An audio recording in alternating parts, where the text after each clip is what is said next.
Indur parliament సభ్యుడు ధరంపురి అరవింద్ గారి నాయకత్వంలో రేపు మా శాసనసభ్యులందరి నేతృత్వంలో ధన్పాల్ సుబ్రహ్మణ్యం గారు, రాకేష్ రెడ్డి గారు, బీజేపీ ఇందూర్ శాఖ ఆధ్వర్యంలో ఏదైతే ఇందూరు రణబేరి కార్యక్రమం 20 లక్షల మంది విద్యార్థులకు తెలంగాణలో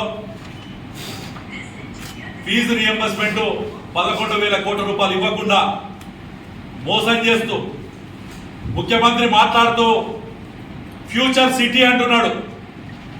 20 లక్షల మంది విద్యార్థుల ఫ్యూచర్ ఖరాబ్ చేస్తాడు, ఫ్యూచర్ సిటీ కడతాడంటే ఏ రకంగా నమ్ముతాము? దానికి నిరసనగానే రేపు ధరంపురి అరవింద్ గారి నాయకత్వంలో వేలాది మంది విద్యార్థులు ఇందూరులో ఈ రణబేరి కార్యక్రమం మోగించబోతున్నారు.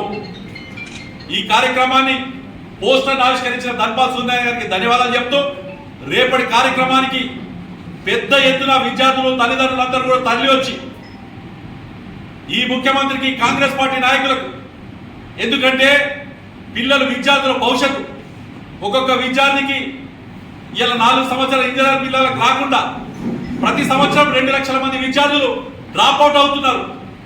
ఎంతో మంది విద్యార్థుల భవిష్యత్ ఖరాబ్ అవుతుంది ఇవాళ. అలాంటి ముఖ్యమంత్రి లక్షల కోట్లు, వేల కోట్లు, 60,000 కోట్లు పెట్టేట ఫ్యూచర్ సిటీ కడతారట. ఇక్కడ 11,000 కోట్లు 20 లక్షల మంది విద్యార్థులకు, 20 లక్షల కుటుంబాలకు ఇచ్చే పరిస్థితి లేదని, కానీ 60,000 పెట్టి నేను ఫ్యూచర్ సిటీ కప్పుతున్నా అని చెప్తున్నాడు.